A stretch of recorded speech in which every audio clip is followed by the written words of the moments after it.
The live TV, सच सबसे आगे। Bharatiya Janata party के लिए, मोदी जी के लिए, बीजेपी की और एनडीए की सरकार के लिए हर रोज मुसीबत से भरा है। जिस चीज पर राजनीति करी है, अब उसी चीज को गले लगाना मजबूरी बन गई है।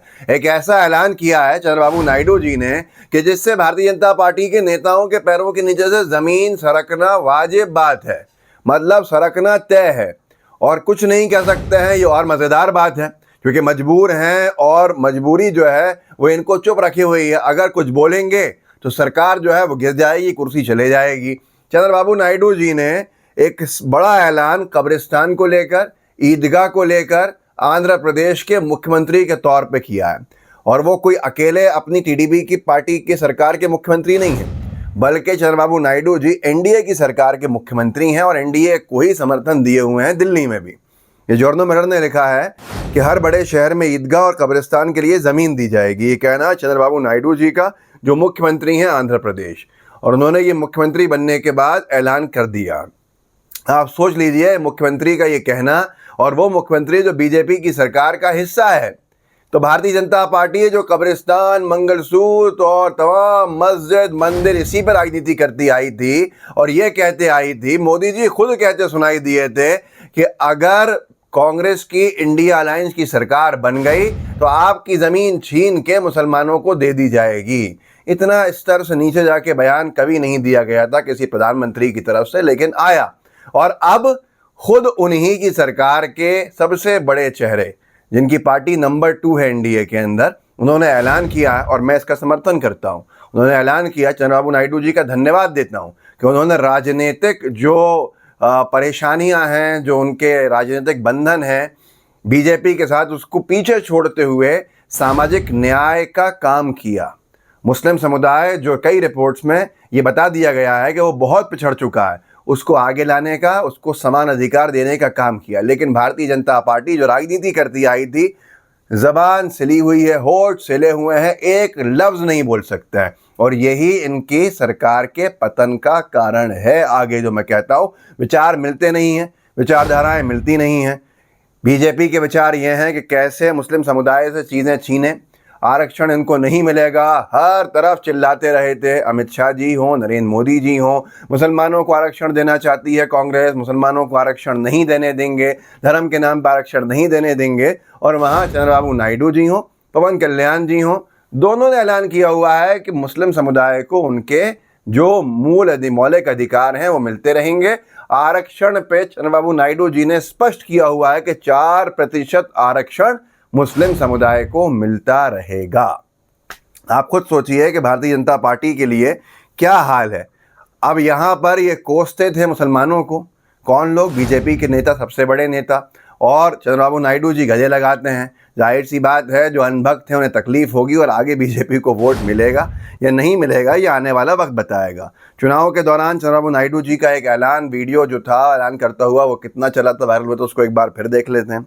ये देखिए वीडियो को, आपको खुद समझ में आएगा। जिस पे सदफ हैं, उन्होंने ट्वीट किया था कि आंध्र प्रदेश में एनडीए की सरकार बनने के तुरंत बाद हर हज यात्रियों को 1 लाख रुपये की आर्थिक सहायता दी जाएगी। 26 सेकंड का वीडियो है, खुद सुन लीजिए। आंध्रा में है पर एक्सप्रेशन से समझ में आ जाएगा कि वो क्या कह रहे हैं हज यात्रियों को लेकर। सुनिए। మళ్ళీ ఆమె ఇస్తున్నా మీ అందరికీ హజ్ యాత్రకు పోయే ప్రతి ఒక్కరికి 1 లక్ష రూపాయలు ప్రభుత్వం ఇస్తాం, దానికి ఏర్పాట్లు చేస్తాం।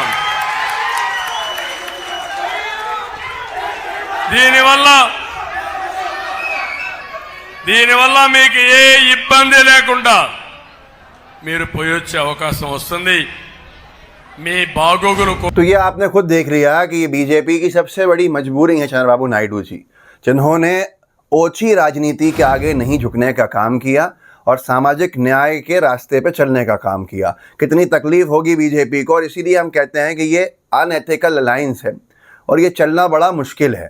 आगे कितनी बार बीजेपी को रुकना पड़ेगा, बीजेपी कितनी बार खुद को रोकेगी, उसके चेले चमचे उसे ट्विटर पे भर भर के गालियां देना शुरू करेंगे। वो मोदी जी को भी नहीं छोड़ने वाले हैं, अमित शाह जी को भी नहीं छोड़ने वाले हैं। वो तो अनभक्त हैं, उनके मन में जिसके खिलाफ आता है वो बोलते हैं और लिखते हैं। जो बीज बोया है वो काटना पड़ता है। मोदी जी ने, अमित शाह जी ने भर भर के ये कहा था कि तृणमूल कांग्रेस, मोदी जी कह रहे थे तृणमूल तृणमूल कांग्रेस जो है वो साफ तौर के ऊपर मुसलमानों को आरक्षण देने के पक्ष में है और हम किसी भी कीमत पर मुस्लिम आरक्षण लागू नहीं होने देंगे।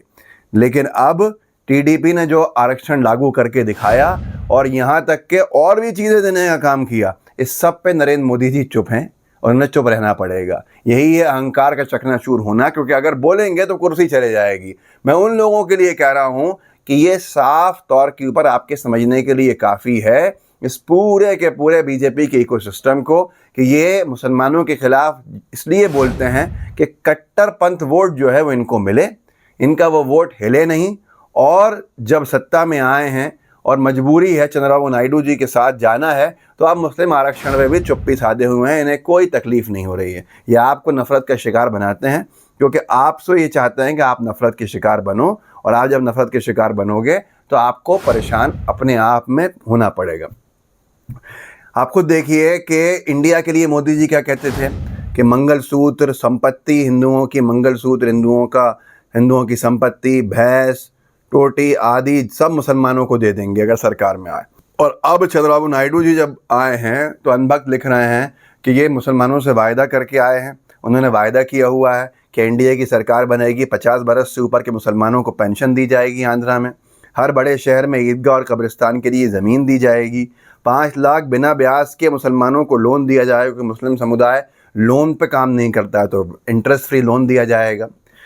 इमामों की तनख्वाह 10,000 रुपये की जाएगी, हर मस्जिद के रखरखाव के लिए 5,000 महीना और 1 लाख रुपये एक मुश्त सहायता राशि दी जाएगी।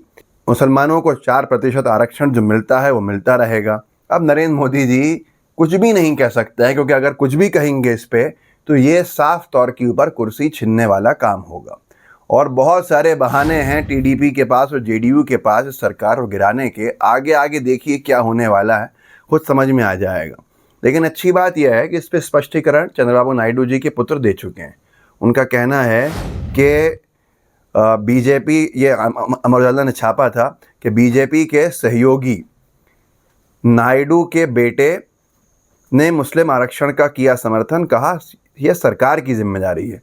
उनके पुत्र जो हैं नारा लोकेश, उन्होंने ये कहा था कि ये सोशल जस्टिस है, सामाजिक न्याय है, अपीजमेंट नहीं है, तुष्टीकरण नहीं है, ये सामाजिक न्याय है। मुस्लिम समुदाय को आरक्षण मिलना चाहिए, उनको आगे लाना चाहिए, उनको समान अधिकार मिलने चाहिए, और ये हमारा अपीजमेंट नहीं है, मतलब तुष्टीकरण नहीं है, बल्कि ये सामाजिक न्याय है। वो एडमेंट है इस बात के ऊपर।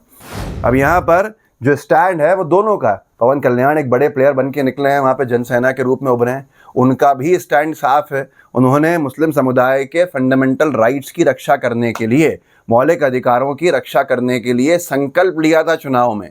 अब आप खुद सोचिए कि ये गठबंधन में खुद अपने आप में बीजेपी के विचारों के खिलाफ लोग बैठे हुए हैं। भारतीय जनता पार्टी की सरकार कितनी लंबी चलेगी आने वाला समय बताएगा, लेकिन ये होता है सही फिट हो जाना ऐसे लोगों के साथ जो आपको सही कर दें। आंध्र प्रदेश को लेकर हिंदुस्तान ने लिखा भी था कुछ वक्त पहले, या आंध्र प्रदेश में मुस्लिम आरक्षण में मच सकता है घमासान, टीडीपी बीजेपी का अलग अलग है स्टैंड। अगर बीजेपी बोलेगी, मोदी जी बोलेंगे तो कुर्सी छिन जाएगी, नहीं बोलेंगे तो अनभक्तों की नाराज़गी होगी सामने। आगे खाई है पीछे कुआं है, या आगे कुआं है पीछे खाई है, ये आने वाले वक्त में पता चलेगा होगा क्या। इस वीडियो को आगे बढ़ाइएगा और लोगों को जागरूक ज़रूर कीजिएगा। जय हिंद, जय भारत। द लाइव टीवी, सच सबसे आगे।